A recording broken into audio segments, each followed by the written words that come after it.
We have a very interesting presentation lined up now on the topic of sustainable climate action through bioeconomy. This is the title of the presentation. And we are extremely privileged to have speaker Dr. Ravindra Udgikar, who is the Vice President Corporate Strategy and Marketing at Praj Industries Limited. Praj needs no introduction, but Praj is, as you know, Praj is India's leading industrial biotechnology organization, providing end-to-end technology solutions from research and development to design and deployment, R&D to D&D for the process industry, and not only in India but globally. Dr. Udgikar, who is with us to speak on the topic, holds a doctorate in management in addition to his engineering degree in electronics and telecommunication engineering from Pune University. His research thesis revolves around renewable energy and strategies for entry and growth in international markets. With over 3 decades of experience in the industry, in product as well as project businesses, Dr. Ravindra Udgikar has worked in the international and domestic markets. Dr. Udgikar has published several articles, papers, and case studies that have appeared in international and domestic journals. His hobbies are spending time with his family, reading management books, and gardening. Over to you, Ravindra. So, first of all, thank you very much for inviting me and all this generous introduction. I do want to record sincere appreciation of tremendous work Biofuel Circle is doing in the area of developing a sustainable ecosystem in the bioeconomy. Of course, Pro Manufacturing Group, fantastic series of webinars and thought leadership articles they bring from time to time, really value added with deeper insights. It is said that bioeconomy is an idea whose time has come. And I think this today's webinar focusing on sustainable manufacturing couldn't have been timed even better. So thanks once again for having me here and all these arrangements to ensure that we share the know-how and experience. I would quickly give an overview about our company Praj Industries, which is India's most accomplished industrial biotechnology company. The statistics speak for themselves, but few things I want to draw your attention to is the George Washington Carver Award bust that you see here on the left hand side of the screen. This is a gentleman in 18th century. George Washington Carver was a scientist, innovator, entrepreneur who transformed the agricultural sector and the economy. And Dr. Chowdhury have been bestowed this award that is on his name. It's seen as someone who is carrying forward the legacy of George Washington Carver. Dr. Chowdhury has been awarded this prestigious award in recognition of his tireless efforts over 3 decades in the area of biofuels and industrial bioeconomy through the Praj, who is ranked #1 place to work in the bioeconomy space, and who is also ranked #2 hottest company in the renewable chemicals and fuels and also bioengineering field. So that's a little bit about Praj. We are organized in 4 verticals, in fact. The flagship bioenergy vertical that services numerous offerings in the bioeconomy space. Then we have one division called Praj High Purity, which services the input water for the pharma and healthcare industry in terms of sterile and non-sterile applications.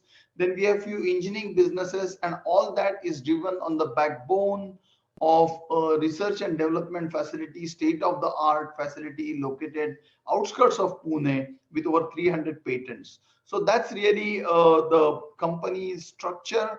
Our presence is around the globe, over 1,000 plus installations across 100 plus countries, across all 5 continents, or multi clients that speak for what Praj has been able to do for them over a 3 decades period.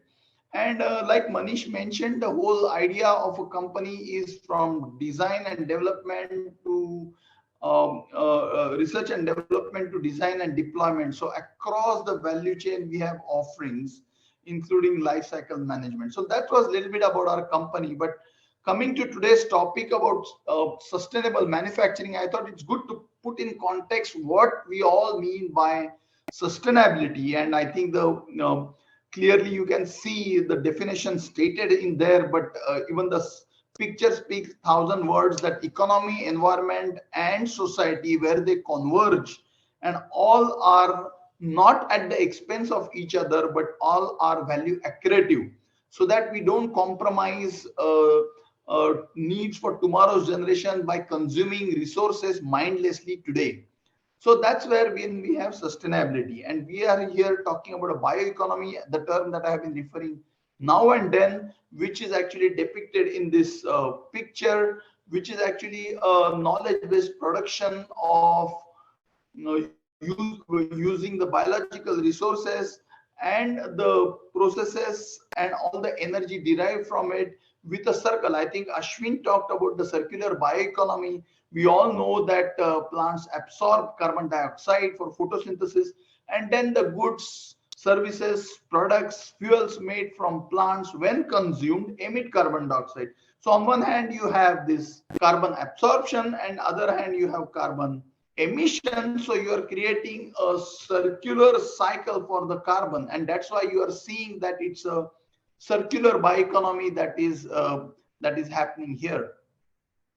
The next slide actually talks about this sustainable manufacturing, which is today's topic, which is nothing but creation of manufactured products using non-polluting processes, economically sound principles, and with the objective of minimizing the impacts, negative impacts on the government, while conserving energy and natural resources. So if you look at the two columns on the either side, two tables, actually they tell you about traditional ways the manufacturing sector was looked at, and now new way the manufacturing thinking is going on, which is moving from annual energy consumption to actually auditing the energy guzzlers, finding them out and seeing that they are actually taken to the task, and more efficient ways are being put in there.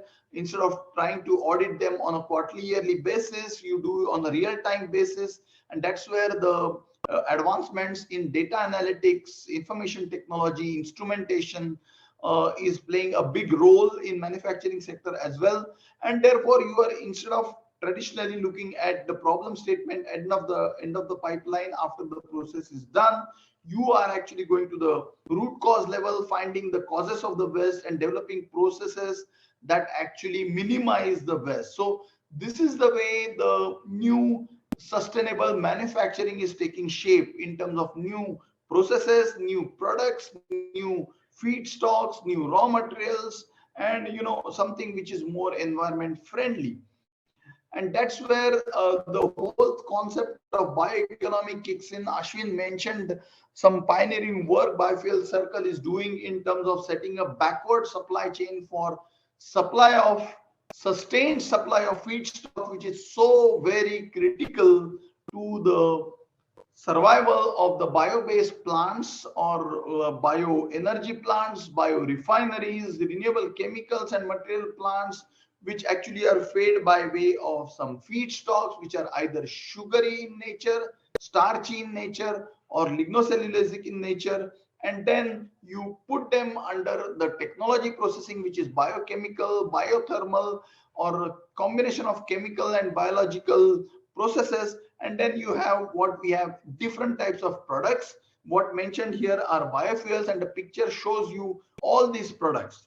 So we are now saying that the farmer is now moving from just being a annadata to urja data. So he has a double role, and I think somewhere earlier it was mentioned that that also provides him one more revenue stream to actually boost his income, which is also doubling farmers' income, consistent with doubling farmers' income program run by the government of India.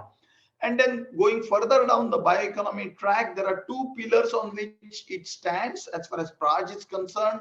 One is the biomobility platform, another is the BioPrism platform. We are going to talk a little bit about it. But what we are stating here is they impact environment, economy, and society positively, besides giving much needed energy security. And these all connect with the big picture thing we are going to see in a while. So BioPrism and biomobility are the two areas or growth drivers for bioeconomy in India. So talking about biomobility, it is actually a platform of technologies that use the biological feedstock, and when processed, this biological feedstock produce low carbon transportation fuel across all modes of transportation. The one that for surface transportation are very evident. So on the yellow side of the circle, you see the green side of the circle, you see the uh, biofuels which are already in existence, which is a renewable natural gas, first generation based bioethanol. That is, first generation is about sugary feedstock. Second generation based biofuels or bioethanol, which is based on lignocellulose. Then there is biodiesel, which is using cooking oil, or there are some bio additives that get added with the gasoline and with the diesel to make it a biodiesel. And then there are future fuels in terms of sustainable aviation fuel, which is around the corner or ushering. Biohydrogen is getting a big focus, and then there is biomethanol and biomarine fuels, which are also ushering. So basically what we are saying here is that India imports around 80% of its energy needs in the form of crude oil, natural gas, and all these are a big barrier on the economic growth, because they involve huge cash flow outlets which impact the current account deficit, and therefore the stability of the currency and overall the economy. So bio mobility is actually leveraging the captive resources, and because when they blended, we saw that they are carbon neutral, they help minimize the greenhouse gas footprints, and which is also helping improve our carbon footprints and also eliminating the health hazards to the human beings, which are coming by way of suspended solids or pollutants from the vehicular consumption. In addition to the transportation, biofuels also have applications in the industrial space. For example, there are many heating plants or energy guzzlers which today use the natural gas. They can graduate to renewable natural gas or compressed biogas, for which the government has come up with big policy, which also is about that policy is called Satat. You can Google and you can find out more. But these biogas plants are using the agricultural waste as a feedstock, and then instead of burning as a waste, they are converted into the wealth. So that actually also takes us to energy self-reliance. So the next slide is about renewable chemicals and materials. We all know that today the whole economy and materials are petrochemical based or hydrocarbon based. We are saying they could be carbohydrate based. So hydrocarbons are something which you extract from the surf or beneath the earth surface. So actually you are carbon emitted from consumption of these materials and fuels actually add to the carbon that is there already in the atmosphere. They are more toxic. They are also causing the greenhouse gas emissions. So they are detrimental to the overall global warming and climate change situation that we have in India. The ill effects we are experiencing by way of untimely rains, floods, severe droughts, harsh monsoons and winters, and so on. So the biochemicals or renewable chemicals and materials are green alternative to fossil fuel based sources, and they're less toxic, they're less poisonous, they are environment friendly, and they help minimize the greenhouse gas emissions, and they have applications across industries, whether it's plastic or bioplastic or biodegradable plastics, resin paints, then pesticides, fertilizers. All these have applications in construction, automobile, food, agriculture, packaging industry, and some of the biochemicals are stated here. But we are at a stage where the ramp up and commercialization on a scale up level has yet to happen. The next slide actually talks a little bit more about the biochemical or bioprism technology, which actually shows that there is a biological feedstock, then that undergoes the conversion by using a technology by biocatalyst, chemical catalyst, and thermochemical processes. And then what you have is end products that are there for different applications in terms of automobile space, in terms of paints, fertilizers, food ingredients, cosmetics. everything that is coming through the petrochemical route have a way or alternative through biochemical route. This is a big driver for sustainability, and that's why it is important. Biofuels is something that gets often talked about. Biochemicals is something which is the next big thing that's going to come in the bioeconomy. And then, I have some case studies which actually tell you that, if we have objective of sweating our assets more by having a more productivity improvement, we have some chemical and biochemical processes that help improve the efficiency, which actually have more co-products coming out, which actually improve the financial viability. If we are targeting reduction at source in terms of utilities or natural resources like water, we have water treatment technologies that can be deployed for effluent treatment, for sewage treatment, which actually saves the water table, which are already in the depleting mode. Then if we have recycling by way of integration as an objective, then we have some separation and concentration technologies which help us achieve energy savings, which is also leading to sustainable manufacturing. And then finally, you have zero liquid discharge systems, which actually uses the advanced release treatment technologies, and thereby you are able to recover the water in the process, and you are able to recycle and reuse the water, thereby minimizing the water footprint. And some of the statutory norms are already coming in, which force us to adopt to some of these sustainable technologies. The next slide actually is even more interesting because that talks about the statistics of a game-changing role that technology is playing. For instance, if we look at the bar chart here, we see that in the good old times,